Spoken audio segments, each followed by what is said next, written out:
ప్రభుత్వపు ప్రతిష్టాత్మక దృఢ సంకల్పానికి ఓ యాప్ భూ వివరాల శోధనకు అపీల్స్ ఇంకా రిలీజన్స్ ప్రభుత్వ భూముల రక్షణలో పౌరపాలన తెలంగాణ భూభారతి చట్టం తెలంగాణ రాష్ట్రంలో ప్రతి రైతుకు ఓ ఆత్మీయ చుట్టం.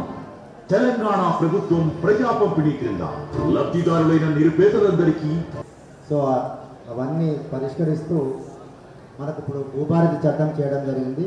అందులో ఆ చట్టం గురించి ఇప్పుడు నేను వివరించడం జరుగుతుంది. ఈ భూభారతి కొత్త ఆర్ఓఆర్ చట్టం, రికార్డ్ ఆఫ్ రైట్స్ చట్టం.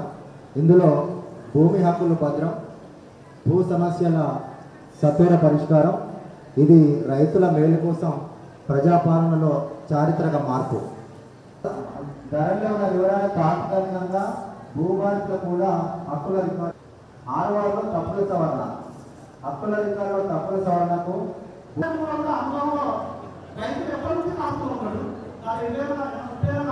నాకు ఓటీటీ సర్వే నెంబర్లో 4 ఎకరాలు ల్యాండ్ ఉంది సార్.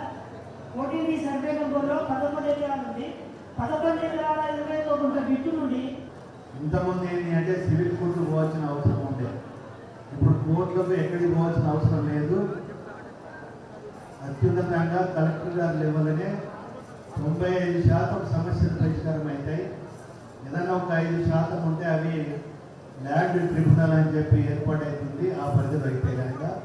అయితే మిమ్మల్ని అడిగింది ఏంటి అని అంటే, ఇప్పుడు భూభారతిలో ఏదైతే మీకు వెసులుబాటు కల్పించిందో ఆ వెసులుబాటు కాక ఇంకేమైనా వెసులుబాటు అవసరమా? ఈరోజు ఈ భూభారతి అవగాహన సదస్సులో మీరు చట్టం గురించి, కొత్త చట్టం ఏదైతే ప్రభుత్వం తీసుకొచ్చిందో దాని గురించి అన్ని అంశాలు మీకు క్లియర్గా ఇప్పుడు ఆడియో ద్వారా మీకు వివరించడం జరిగింది. మీ దగ్గర ఇచ్చిన ప్యాంప్లెట్లో కూడా ప్రతి చట్టం, ఈ చట్టంలో ఉన్న ప్రతి అంశంలో ఎట్లాంటి అప్లికేషన్స్ మనం పెట్టుకోవచ్చు అనేది కూడా ఇవ్వడం జరిగింది. మా నుంచి ఒక రిక్వెస్ట్ ఏమంటే, ఇప్పుడు మీరు ఇక్కడ సదస్సుకి వచ్చారు కాబట్టి మీ ద్వారా ఊర్లో ఇంకొక 10-20 మందికి ఈ చట్టంలో ఉన్న అంశాల గురించి మీరు అవగాహన కల్పించాలి అని కోరుతున్నాము. రెండోది, ఇంతకుముందు ధరణిలో చాలా ఇబ్బందులు ఉండేవి. మనకి ల్యాండ్ ఫైల్స్ ప్రాసెస్ చేయాలన్నా కానీ, లేదు అంటే ఏమైనా తప్పులు ఆల్రెడీ జరిగిన తప్పుల్ని రెక్టిఫై చేసుకోవాలన్నా కానీ చాలా ఇబ్బందులు ఉండేవి.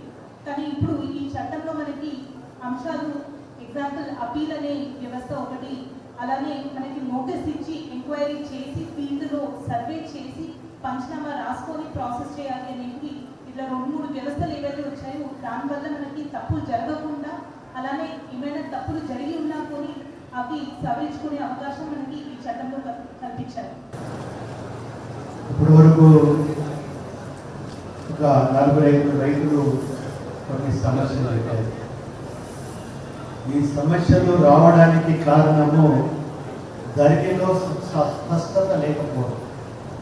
సమస్యకు పరిష్కారం ఏ దిశలో ఉండాలి, ఎక్కడ పరిష్కారం జరగాలి అని నిర్దిష్టంగా నిర్దేశించకపోవడం వల్లనే ఈ కార్యక్రమానికి విచ్చేసిన అందరికీ ధన్యవాదాలు తెలుపుతూ, భూభారతి అవగాహన చట్టానికి అవగాహన సదస్సుకు విచ్చేసిన అందరికీ ధన్యవాదాలు తెలుపుతూ ఈ కార్యక్రమం ముగిసిందని తెలియజేస్తూ